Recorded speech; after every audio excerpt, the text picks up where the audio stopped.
तुम्हालाही आरीवर्क करायचं आहे का?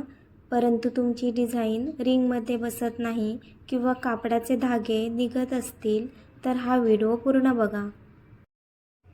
कापडाची चांगली बाजू वर ठेवून त्यावर अटॅच करण्यासाठी घेतलेले कापड ठेवून घ्यायचे आहे.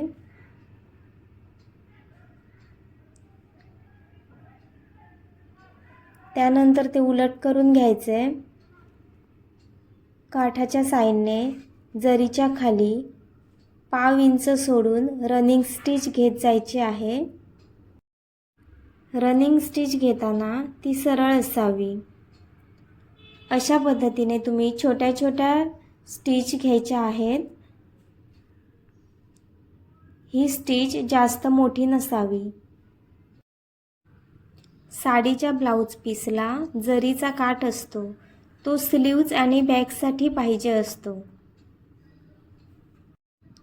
स्लीव्ज किंवा बॅकची डिझाईन रिंगमध्ये पूर्ण बसण्यासाठी त्याला कापड अटॅच करावा लागतो. कापड अटॅच केल्यामुळे कापड रिंगला टाईट बसतो. राहिलेल्या दोन्ही साईडला अशाच प्रकारे कापड लावून घेऊ शकता, जेणेकरून त्यांचे धागे निघून कापड खराब होत नाही.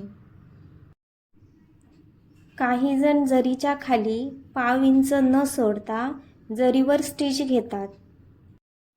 त्यामुळे आरीवर्क करताना प्रॉब्लेम येतो आणि आरीवर्क फिनिशिंगमध्ये होत नाही.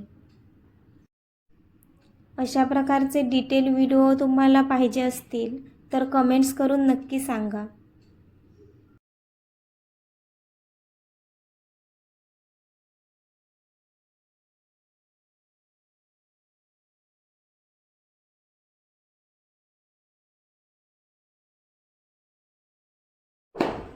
तुमच्याजवळ जर शिलाई मशीन असेल तर त्याची टीप मोठी करून या ठिकाणी शिलाई मारून देखील घेऊ शकता.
पूर्ण शिलाई करून झाल्यावर जास्त खेचून घेतलेला थ्रेड व्यवस्थित करून घ्यायचा आहे.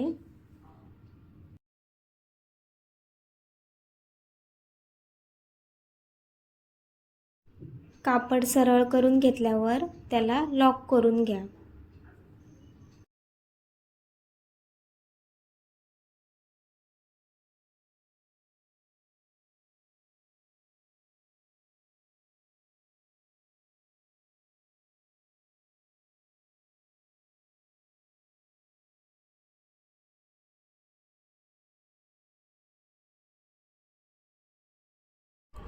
आता तुमचे कापड वर्क करण्यासाठी रेडी आहे.